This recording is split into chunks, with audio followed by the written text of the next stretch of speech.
In my previous life, a young intellectual from the city fell in love with me at first sight. He pursued me for 3 years. But everyone in the village kept warning me that city men were fickle, that once he returned to the city, he would definitely abandon me. They said he only wanted to play with me. My parents didn't believe his feelings were real. Instead, they married me off to a local man, saying he was honest and down to earth, and that he would treat me well. Not long after, the city man married my younger sister. But it turned out that the rough village man my parents chose for me had always liked my sister. I was locked in the house, treated as nothing more than a tool to bear children, while my sister followed the young intellectual back to the city and became a respected city wife. When I suffered a difficult childbirth, my sister refused to send me to the hospital. She stood beside my bed, watching me bleed to death, and finally told me the truth. Our father had lied to the city man, claiming that I was the one who would marry him, and that lie had made their marriage possible. My sister sneered, "You made me live like a widow all these years. You deserve to die." My husband held her in his arms lovingly and said, "I told you I'd never let you suffer the pain of childbirth." When I opened my eyes again, I had returned to the past, before marrying that man.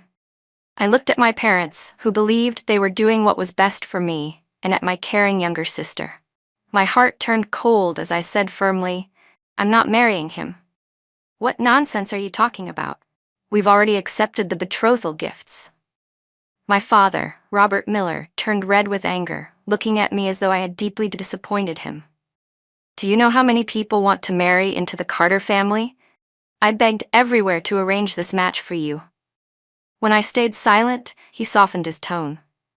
My mother, Helen Miller, took my hand gently and said earnestly, "Emily, once you marry Jacob Carter, you'll live close to home and never have to worry about food or clothing. Isn't that good?" "Yes, sis," my younger sister Lily Miller said brightly. "Brother Jacob may look fierce, but he's actually very gentle." But when I looked at her innocent, smiling face, memories from my previous life flooded back. I remembered lying on that filthy bed, bleeding endlessly, begging my husband to take me to the hospital. And Lily, dressed in a little floral dress, sat in Jacob's arms, shaking her head coldly. "You made me live like a widow all these years. You deserve to die. You should feel honored to bear children for the Carter family." That was when I realized Lily and my husband, Jacob, had been having an affair all along. Jacob pitied her and didn't want her to suffer through childbirth, so he made me do it instead. I looked straight at Lily and said coldly, "You think he's so good? Then you can marry him. You've always liked Jacob Carter, haven't you? This time, I'll make it happen for you." Lily's face turned pale, and she stammered, "What are you talking about, Emily? How could you say that? What's wrong with Jacob? He's tall, strong, and a great hunter. You'll live comfortably with him." My father slammed his hand on the table. "Enough, you'll marry Ethan Cooper." At the mention of Ethan Cooper, both my parents looked shocked. Because Ethan was nothing like the conservative villagers of Riverside Village. 3 years ago, Ethan had come from the city as a young intellectual. He was tall, handsome, and elegant, more attractive than any movie star. All the girls in the village found excuses to walk past the fields just to see him. But Ethan ignored everyone. When the girls lingered too long, he would tell them to leave without hesitation. Later, while cutting grass, he was bitten by a snake. I happened to pass by and saved him. After that, Ethan began openly pursuing me. He often brought me food and small gifts, helped me carry firewood, wash my clothes, and followed me wherever I went. In our backward mountain village, where marriages were arranged by parents and matchmakers, his behavior was shockingly bold. As his affection for me became more obvious, the villagers started gossiping. They warned me again and again, "Don't be fooled by that city man. He's handsome and smooth-talking, but he's just playing around. Remember the girl from the next village? A city man got her pregnant and refused to marry her. She ended up hanging herself." The elders in the village always said he didn't seem like an honest man. They claimed that once a city man saw a pretty girl, he'd try to take advantage of her. The older women constantly warned me to stay away from him, and even my parents didn't like the idea of their daughter getting too close to him. One day, I suddenly developed a fever. My mother reached out to touch my forehead, panic flashing across her face, while my father paced around the house angrily, hands clasped behind his back. The Carter family was one of the wealthiest in the village. They lived in a 3-story brick house, and Jacob Carter was strong enough to do the work of 3 men. Ethan Cooper, on the other hand, was a city youth sent to the countryside. He lived in one of the government-allocated houses, looked frail and weak, and even seemed to struggle with heavy work. Lily Miller, full of energy and confidence, took out a silver pocket watch and said proudly, "Ethan already said he's going to marry me. Look, this is what he gave me as a token of his promise." The moment I saw that silver pocket watch, my heart clenched. In my previous life, Lily had also shown me the same watch, claiming that Ethan had given it to her as an engagement token. At that time, I had been hesitating, uncertain about whether to agree to the Carter family's marriage proposal. When I heard Lily's words, I thought Ethan had changed his mind and no longer cared for me. So, I foolishly obeyed my parents and agreed to marry Jacob. But this time, I reacted differently. I shoved Lily hard, sending her tumbling to the floor. Then I snatched the pocket watch from her hands and ran out of the house as fast as I could, nothing like the obedient, gentle daughter I had once been. I didn't stop running until I reached the edge of the village, out by the rice fields. There, I clutched the pocket watch tightly in my palm, tears stinging my eyes. I couldn't believe how foolish I had been in my previous life, so gullible, so easily swayed by others' words.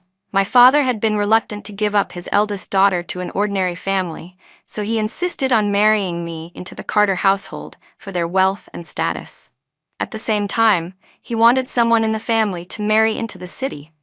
So he deceived Ethan Cooper into marrying my sister instead. In my past life, I had tried so hard to please Ethan, but he had refused to even touch me.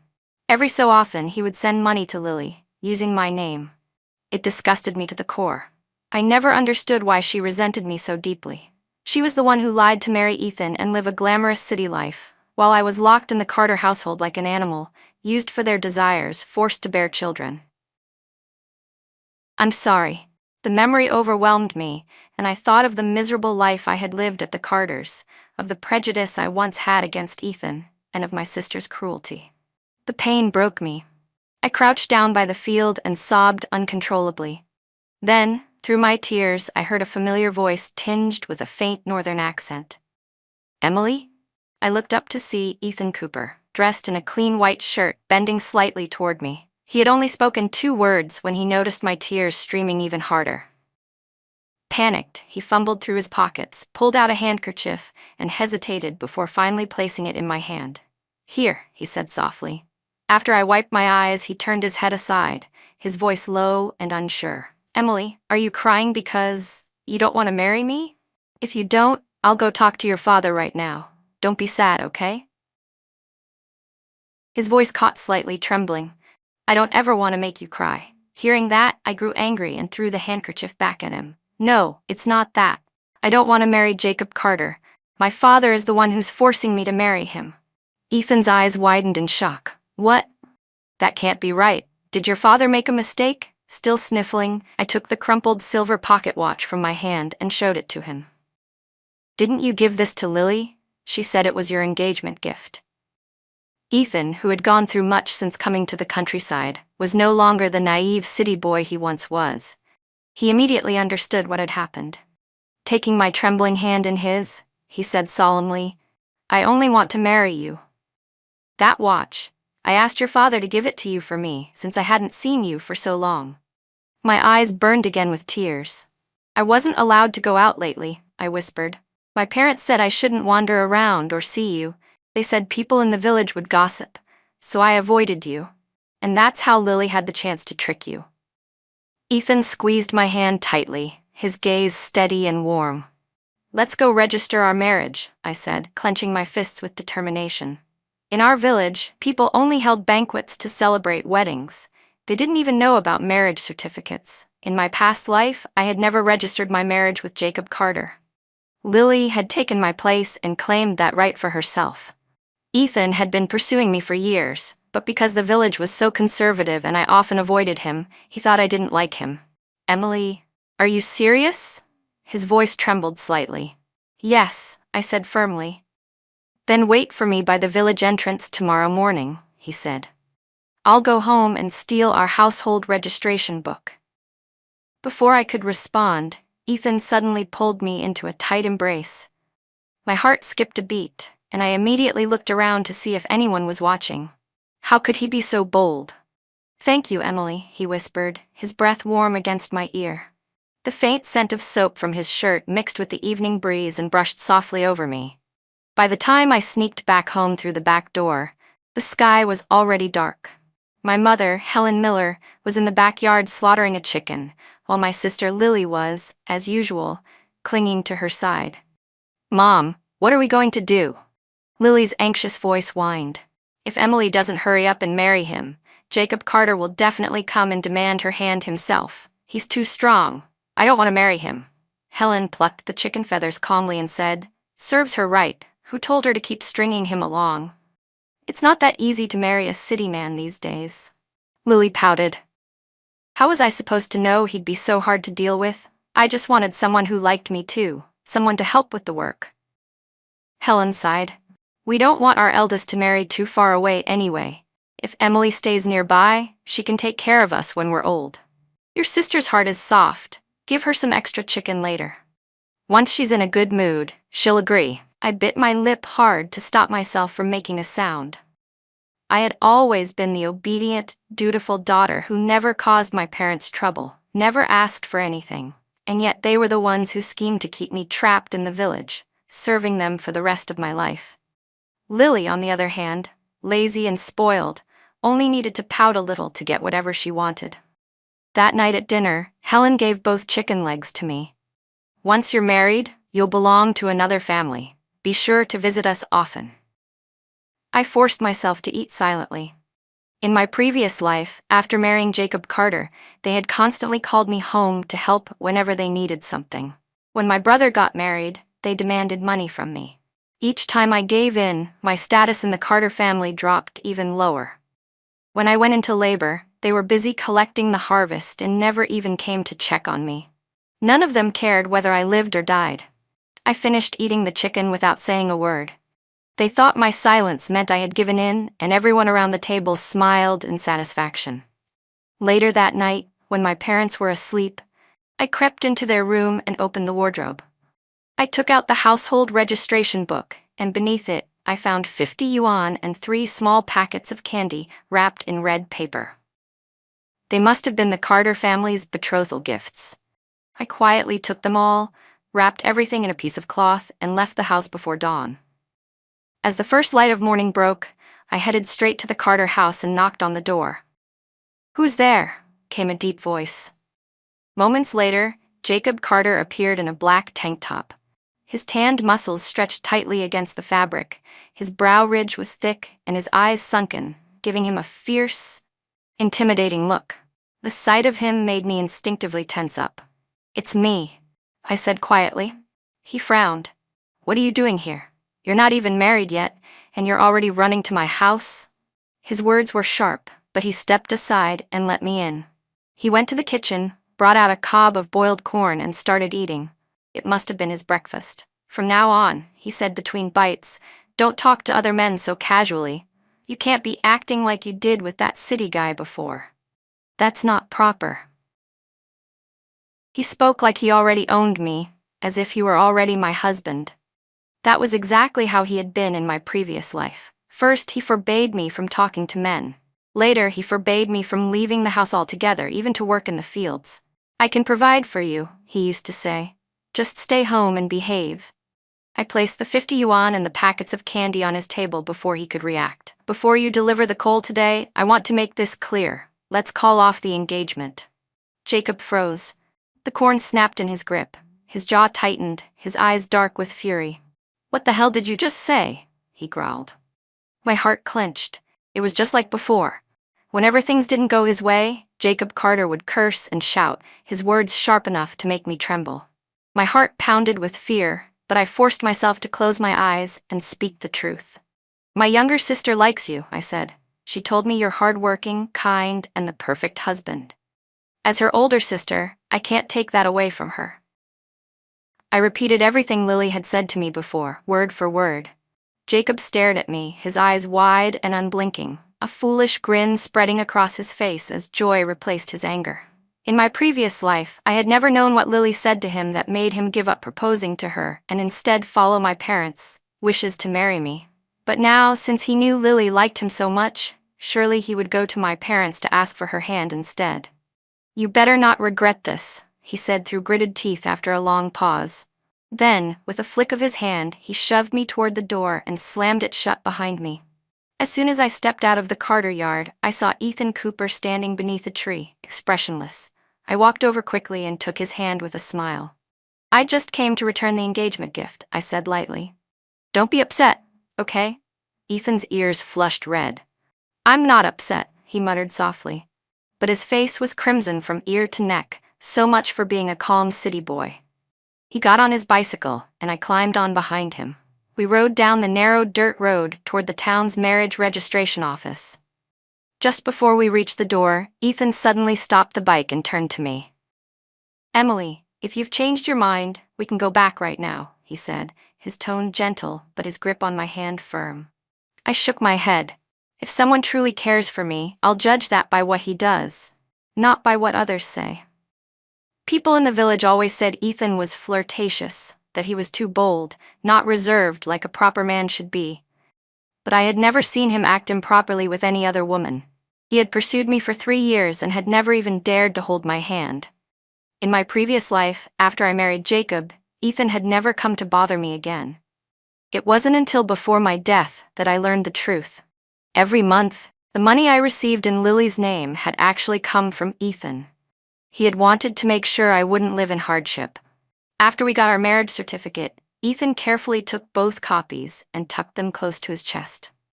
"I'll keep them safe," he said quietly. Then he brought me to the town market, insisting on buying me a new dress, a tin of snow cream, some sesame candy, and to my surprise, even a radio. Seeing my puzzled expression, he chuckled and said, "We're not running away together, Emily. I'll take all these gifts to your family when I come to propose properly." We returned home with our arms full of packages, and as we approached my house, we saw a large crowd gathered in front of the gate. A massive wild boar, easily 100 pounds, was tied there, and people were laughing and chatting excitedly.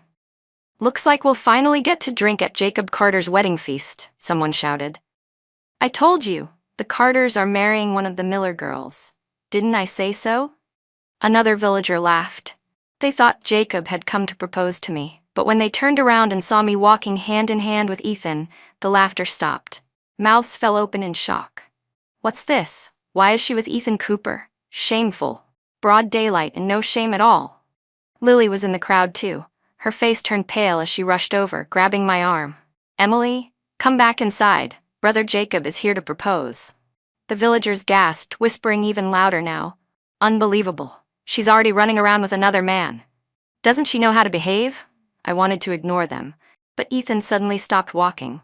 His sharp gaze swept over the crowd, his voice calm yet firm. "If anyone dares to speak another word about Emily," he said coldly, "don't blame me for what happens next." He didn't care what they said about him, but he would never let them insult me. The murmurs died instantly. When we reached the front yard, Jacob Carter stood tall and broad-shouldered in the middle of the crowd. His dark expression deepened when he saw us together. Then, suddenly, he spoke. "I came today to make things official," he announced loudly. "I'm here to ask for your younger daughter, Lily Miller, to marry me." The color drained from Lily's face as she clutched my arm. My father, Robert Miller, froze. The smile on his face stiffened, his voice faltering. "Lily is still young." But before he could finish, Jacob interrupted, pulling a handkerchief from his pocket. "She gave me this," he said proudly. "We've been together for a while now."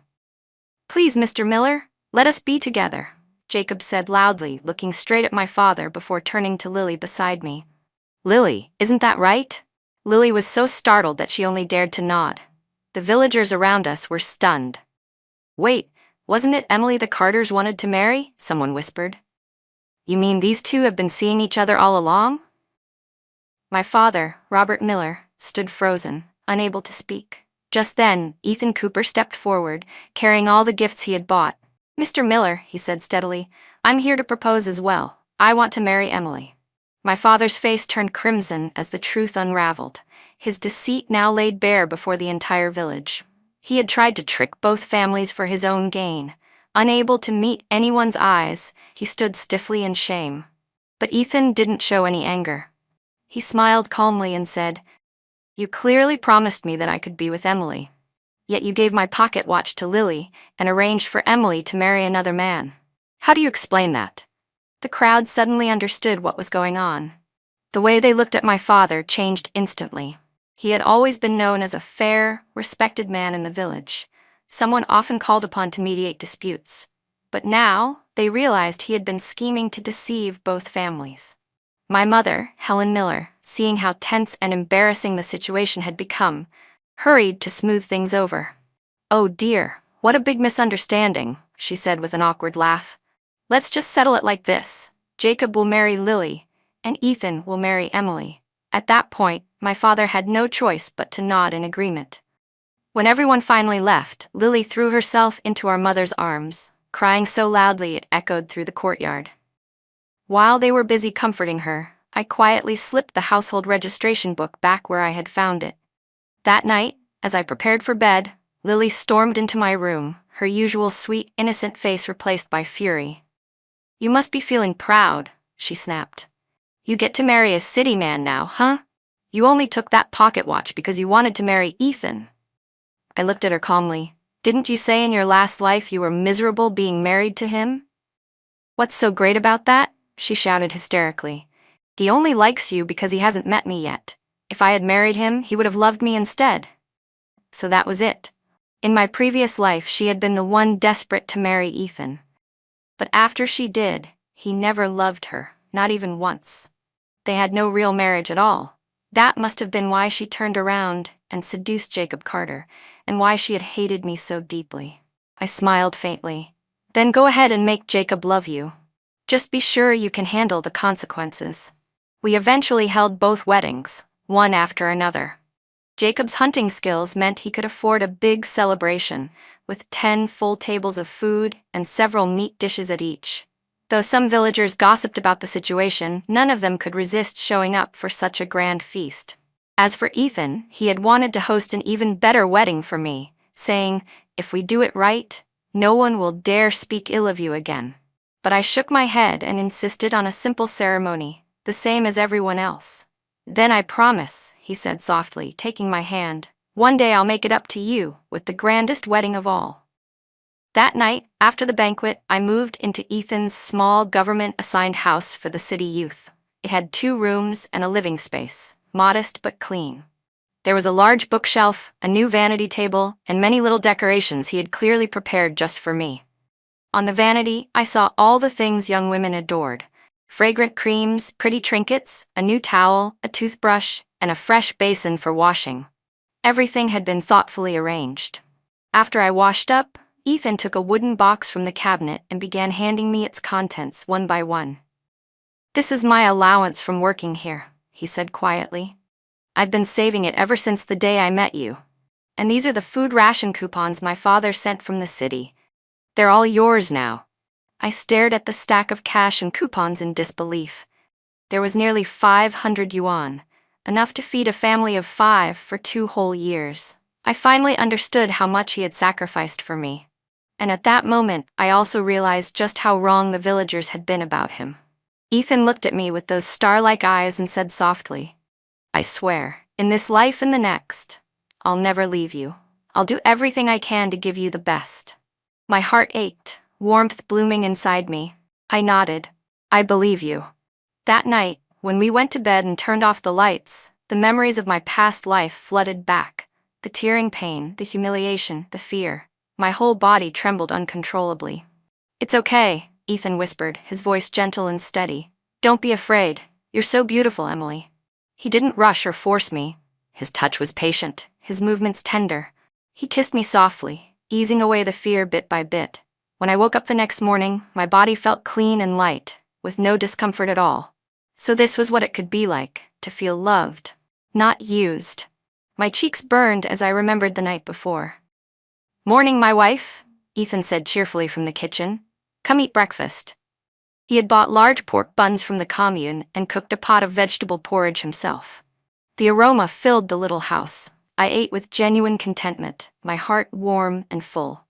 After Ethan went to work, Lily barged into the house without knocking. Her cheeks were flushed, and she was walking with a limp.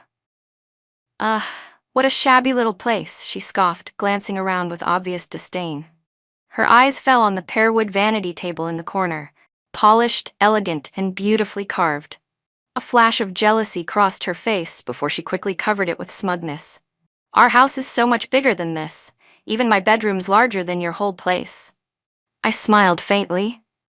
"The Carter house might be big, but it's not exactly comfortable, is it? All those piles of firewood and animal carcasses in the rooms. Doesn't it bother you?" Her expression stiffened. "Big doesn't mean better," I continued quietly. "Being trapped inside those 3 floors isn't much freedom." I remembered how Jacob often came home drenched in sweat and refused to bathe. If Lily dared to complain, he'd drag her straight to bed. He never cared about her feelings, just as he hadn't cared about mine in the past. Lily raised her voice, flustered. "So what? At least I have meat to eat every day now, and I don't have to work in the fields. When Ethan goes back to the city, he'll abandon you. You'll regret this." "Congratulations," I said lightly, cracking open a sunflower seed and nodding toward the bruises on her arms and neck. "So what happened there?" Lily's face turned as red as a cooked crab. "You don't understand. That's just a sign of love. Looks more like a beating to me," I said quietly. Jacob Carter had always been rough and violent. He never cared whether his wife was in pain or not. Seeing that I wasn't jealous like the other women, Lily's face twisted with anger, and she stormed out, slamming the door behind her. All my life, people had said that being married was nothing like being a girl, that a woman had to be ready to suffer. In my previous life, even though Jacob didn't let me go out to work, I still had to wash, cook, and clean every day. That miserable life was what others envied. But after marrying Ethan, I finally understood. Men could take care of a home, too. After resting for more than half a month, I felt my body soft and relaxed again, but I couldn't sit still any longer. Glancing at Ethan, who was reading by the window, I asked cautiously, "Ethan, do you think I could help out in the fields to earn work points?" He put down his pen, rubbing his forehead thoughtfully, his brows knitting together. My heart tightened with worry. Did he also think women shouldn't go out? Then he looked at me and smiled.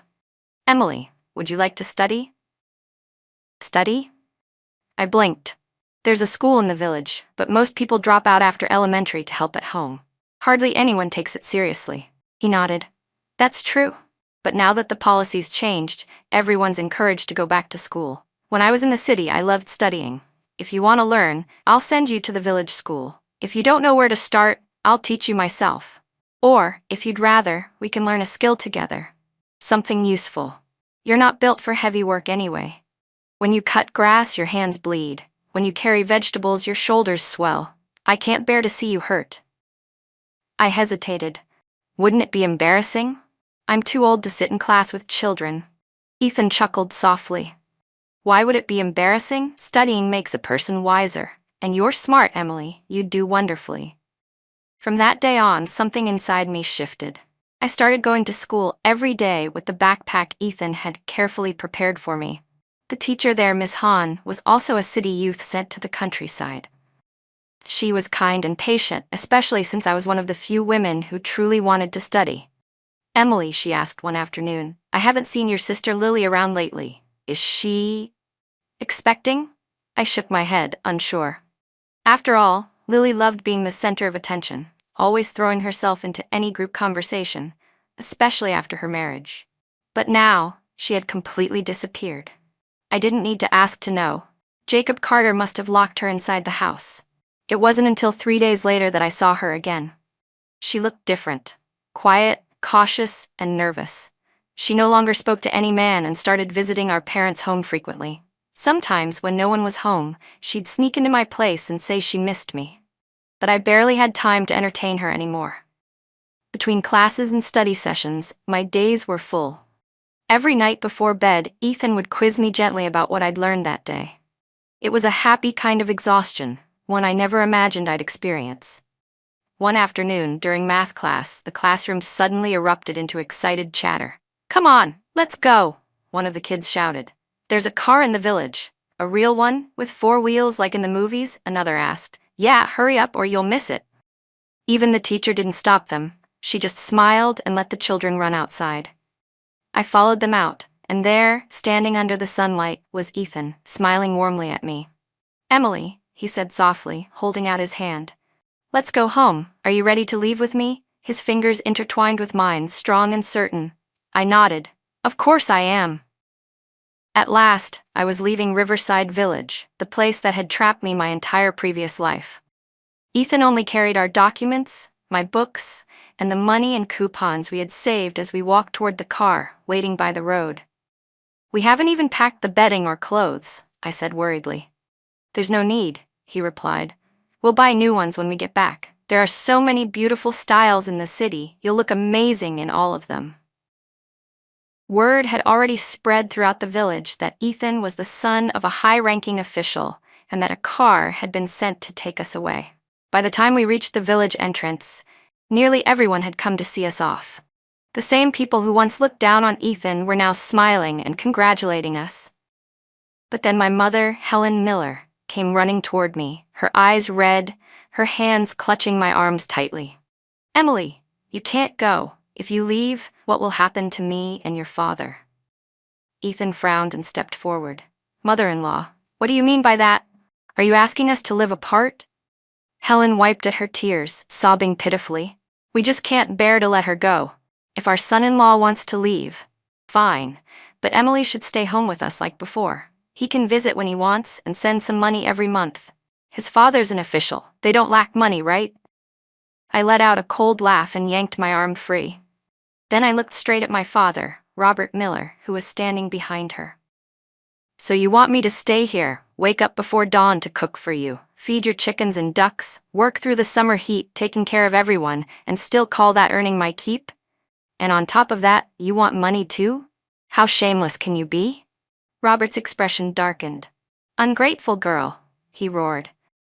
"How dare you speak to your father like that?" He raised his hand to strike me, but Ethan caught his wrist mid-air and shoved it aside. "My wife is coming with me," he said coldly. "You still have another daughter at home. Don't hold Emily back just because she's hardworking and filial. She deserves her own life." Ethan wrapped an arm protectively around me and added, his tone firm, "There are too many parents who try to chain their children down for the sake of their own comfort, clipping their wings and destroying their futures." Hearing his words, my eyes stung with tears. This time, the man beside me wasn't someone who locked me away. He was someone who stood beside me, supporting me to live freely. My parents fell silent, unable to argue back. None of the villagers dared to step forward either, not against Ethan's sharp, unyielding presence. Just as I got into the car, a figure suddenly darted out in front of it, forcing the driver to slam the brakes. "Ethan, you can't take her away." It was Lily. The driver sighed helplessly and stopped the engine. I narrowed my eyes. "Lily Miller," I said evenly, "what are you trying to pull this time?" Lily's hair was a tangled mess, one of her slippers missing as she stumbled breathlessly toward us. "I'm the one who's legally his wife," she shouted, pointing at Ethan. "You have to take me with you." Her words rippled through the crowd like a shockwave. "What? Isn't she his sister-in-law?" Someone gasped. "Then why is she claiming to be Ethan's wife?" another whispered. "What law? What does the law have to do with wives? She just wants to go to the city and live a good life. Stealing her own sister's husband. Shameless." One of the village bachelors laughed crudely. "Ha, let him take both of them, left arm, right arm, double the fun." Laughter erupted, mingled with disgust. Everyone could see the filthy desire in his eyes. Someone muttered, "Wherever your household registration is, that's where you belong. Otherwise, you're a vagrant." Ethan and I exchanged a glance. We both knew exactly what Lily was trying to pull. "This is our marriage certificate," she declared proudly, unfolding a red booklet. "See, the name here? It's mine. I'm Lily Miller. If you don't believe me, take a look." I tilted my head, pretending to be confused. "And what exactly is that supposed to be?" Lily gave a smug little laugh. "You country bumpkin? You don't even know? The captain's wife told me, if you have this paper, no one can abandon you." Otherwise, it's against the law. I nearly laughed. So she'd been gossiping with the captain's wife and learned just enough to use the law as a leash. She had wanted to trap her husband, but now she was using it to steal mine. Emily, she sneered, your husband is Jacob Carter. Go back home and have his babies like you're supposed to. She pulled out another certificate and threw it at my feet. This is proof. You were meant to marry Jacob in the first place. That pervert still thinks about you, you know. Says your skin's smoother than mine, that you're prettier too. Her voice grew nastier with every word.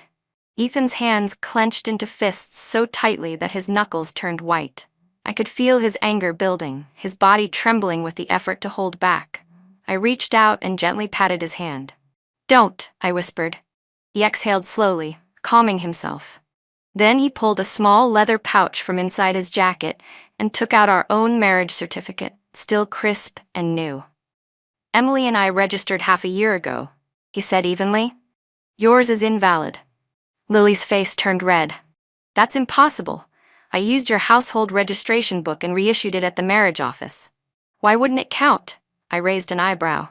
So, that's why you kept sneaking into my house. You were trying to steal our documents. Gasps rippled through the crowd. You must have found some random man, forged Ethan's identity, and faked a marriage certificate, I said coolly. But we got ours first, and our registration is real. If you don't believe me, we can go straight to the police station and see whose signatures are on file. Stealing someone's ID to fake a marriage is a crime. Maybe you should turn yourself in. I smiled faintly, half mocking, half pitying. Lily's face drained of color. No, yours is fake. She shrieked, shaking her head wildly. Then, like she'd gone mad, she lunged at us, trying to grab Ethan's hand. Ethan reacted instantly, slipping the certificate back into his pocket and sidestepping her. She stumbled and fell hard to the ground, bursting into tears. Please, she sobbed. Take me with you. Jacob will kill me. He locks me up every day. I can't even talk to anyone. Before I could answer, a loud, furious voice cut through the air. Lily. Jacob Carter stormed toward us, his face dark as thunder. Lily's body went rigid. She lowered her head to the dirt, trembling. I don't want him, she cried. Jacob glared down at her, his voice dripping with rage. I haven't treated you badly, have I? You eat well, live well, and this is how you repay me by sneaking out? You want to run off and cheat on me? His eyes darted to the crumpled papers scattered by Lily's feet. The moment he saw the marriage certificates, his face twisted in fury. So this is why you wanted the registration book, he growled. You wanted to use it for this? Ha! Dreaming of going to the city, huh? He spat on the ground. You were the one who came crawling to me first. You flirted with me, begged me to be with you. And when I wanted to make it official, you refused, because you had your eyes on Ethan. And now you're still thinking about him? Jacob snarled. Tonight I'll teach you what it means to be a proper wife. Then, without another word, he grabbed Lily by the arm, slung her over his shoulder like a sack of grain, and stormed off toward home. A few people looked alarmed and started to step forward to stop him, but others quickly pulled them back. Don't get involved, one said. That's between husband and wife. They'll fight now and make up later. And just like that, everyone turned a blind eye to what was clearly violence. When the chaos finally ended, Ethan and I were able to get into the car. My parents didn't come to see us off. They had gone straight to the Carter's house to beg forgiveness. The drive to B City took several hours. When we arrived, I was stunned. The Cooper family lived in a beautiful Western-style house with white walls and tall windows. Ethan's parents had already prepared a room for us. Inside were neat rows of new clothes and a fresh floral scent in the air. His mother, kind and graceful, didn't show even a trace of disdain toward me for being from the countryside. Instead, she held my hand warmly and taught me how to use the machines I had never seen before. You don't need to fetch water from a well anymore, she said, turning a shiny metal handle. Just twist this faucet, and the water comes out. I stared in amazement as clear water poured from the tap. The electric lights were bright and soft, glowing like daylight. That night, lying on the softest bed I'd ever felt, I thought I'd be too excited to sleep. But I drifted off instantly, resting more peacefully than ever before. Later, we held another wedding in the city. Ethan's family insisted on giving me the celebration I deserved. I wore a white dress that shimmered under the setting sun. I was afraid people would think it was too revealing, but everyone only praised me. "The bride is stunning," someone said. "Ethan's a lucky man. He must have saved 8 lifetimes of good fortune to marry her. She's not even 20 yet." Another woman smiled. "Ethan, you'd better cherish her." Once I'd adapted to city life, I officially enrolled in high school. The classes were full of students of all ages, even people in their 30s. There were plenty of girls, and boys and girls studied together, played together, and learned freely. I made friends for the first time in years. After school, Ethan still helped me with my homework. He was patient, explaining every problem in detail. "Study hard," he'd say. "Next year, you'll take the college entrance exam. Once you get into university, you'll see, it's even better than high school." At night, after finishing his own work, he would stay up late, helping me organize my notes and plan out my study schedule. Watching him so focused and gentle, I finally asked one evening, "Ethan, aren't you afraid that once I go to college, I might fall for someone else?" By then, I'd learned enough about city life to know how common it was for students to date in school, even married ones. He smiled and tapped my nose. "Of course not. You're too wonderful. No one could ever compare to you." I pouted. "I don't even talk to any of the boys in class." Ethan chuckled softly. "Emily, you can talk to them. I love you, and I know you love me. You won't leave me just because of someone else. You don't have to hide from the world for my sake."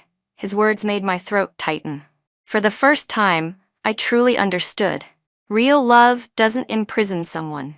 It gives them space to grow, to become stronger. By the summer of our 3rd year in the city, I passed the entrance exam and was accepted into the local university to major in literature. Not long after the semester began, I received a letter from my parents. They said Lily had given birth to a child 2 years earlier, but was still being beaten regularly by Jacob Carter.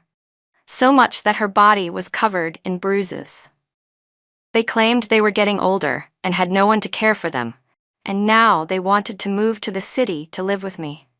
It seemed word had reached the village that I'd gotten into university, and with new government policies making relocation easier, they had started dreaming again. I didn't reply. Instead, I quietly sent some money to Lily, telling her she could decide for herself whether to leave. But that letter planted a thought in my mind. Why haven't I gotten pregnant in 4 years? That night I sat on the bed, looking seriously at Ethan. "Ethan, do you think there's something wrong with me?" He turned to me, his eyes gentle, brushing his fingers against my earlobe. "Of course not," he said softly. Ethan was always tender, never rough, never causing pain. Sometimes his gentleness itself was overwhelming, too much to bear, yet impossible to refuse. Seeing the look on my face, he smiled faintly and stroked my back, whispering, "You're fine, Emily. Don't overthink it." Ethan gently explained, "You're still young, Emily. You haven't finished school yet. There's no rush for children." Then he lowered his head slightly, his voice softening. "Unless you really want a baby now?" I didn't answer. Before I could, sleep overtook me. That night, I had a dream. In the dream, everything from my previous life came rushing back. After Lily and Ethan returned to the city, they lived in the Cooper family home, but they were never truly together. They slept in separate rooms. Lily often went to his workplace, pestering him for things, money, favors, attention. Ethan, patient as ever, suggested sending her to school, telling her she could learn and improve herself. But Lily accused him of looking down on her for being uneducated and threw a tantrum. Their relationship grew colder by the day. One year, during the Lunar New Year, Lily returned to our village and rekindled her affair with Jacob Carter. By that time, I was already pregnant in that life. In the dream, I saw them tangled together in the cornfield, completely shameless, as if the world around them didn't exist. I knew nothing then. I had even been grateful to Lily, who frequently sent money and gifts from the city, never realizing that all of it had come from Ethan. After I died in childbirth, Ethan rushed back to Riverside Village. Defying social norms, he forced his way into the Carter home and took my body to the hospital for examination. The doctors discovered I hadn't died from natural complications, but from a deliberate incision. Someone had cut me open and left me to bleed to death. Lily and Jacob were both arrested and sentenced for murder. Later, Ethan built a tombstone for me in B City. The inscription read, "To my beloved Emily." He had wept there for hours, his tears soaking the ground. "I should never have believed Lily when she said you hated me," he cried. "When I found out she'd tricked me, I wanted to take it back, to go to you. But she showed me the pocket watch and said it was from you, that you wanted me to leave you alone. I thought marrying her would give you peace. I should have taken you away. It was my fault. You saved my life, Emily, and now it's my turn to repay you." The rain poured down heavily in the dream, washing the blood from his wounds into the earth. I tried to move, to reach out and stop the bleeding, but my body wouldn't obey. I woke up crying, my cheeks wet with tears. Beside me, Ethan stirred and wrapped his arm around me. His voice was soft and warm, like smooth jade. "Why are you crying? Did you have a nightmare? It's okay, sweetheart. Dreams aren't real." I threw my arms around him, holding him tightly, feeling the heat of his body against mine. Only then did the fear fade. I could feel that he was alive, that we were alive. "Ethan," I whispered, "if something ever happened to me, if I wasn't here anymore, what would you do?" He smiled and teased gently. "Ah, so that's what your dream was about. Well, if you were gone, I'd find a new girlfriend, and I'd give her all your pretty jewelry." "Don't you dare, I said, instantly forgetting my tears as I hit his chest with my fists. He laughed and caught my hands, pretending to surrender. His eyes, dark and clear, softened with a depth of affection that made my heart ache. "I'd never let you be alone, Emily," he murmured. "So take good care of yourself, and live to be 100, okay?" Years passed quietly after that night. Ethan and I built a peaceful life together in the city. Simple, warm, and full of the kind of love I had never dared to dream of in my past life. I graduated from university with a degree in literature and began working as a teacher. Ethan, true to his promise, always stood beside me. When I published my first short story, he stayed up all night proofreading it, smiling with pride as if it were his own success. Sometimes, when the summer breeze blew through our balcony, carrying the scent of blooming jasmine, I would think of Riverside Village, of the narrow dirt roads, the sound of chickens in the morning, and the girl I used to be. The one who didn't know how to fight for herself, who mistook silence for obedience and endurance for love. Now I finally understood. Love isn't about sacrifice or control. It's about trust, about standing beside each other, not in front or behind. Lily never came to find us again. I heard from someone back home that she had divorced Jacob and was living quietly with her son. My parents, too, grew old and fragile, and I sent money home each year, though I no longer felt the need for their approval. Some things, once broken, can only be carried, not repaired. One evening, as I sat on the balcony grading papers, Ethan came out holding a cup of tea and wrapped a shawl around my shoulders. "Emily," he said softly, "you remember the promise I made? To give you the grandest wedding someday?" I smiled up at him. "You already did." He looked at me, eyes gleaming in the twilight. "No, that wasn't a wedding. That was the beginning. This," he said, taking my hand, "is our forever." The sun dipped below the horizon, painting the city in gold and rose. For a moment everything felt still, as if time itself had bowed its head to our peace. I leaned against his shoulder, my heart steady and full. In another life, we had missed each other. But in this one we had found our way home. And that, I thought as I closed my eyes, was all the happiness I would ever need.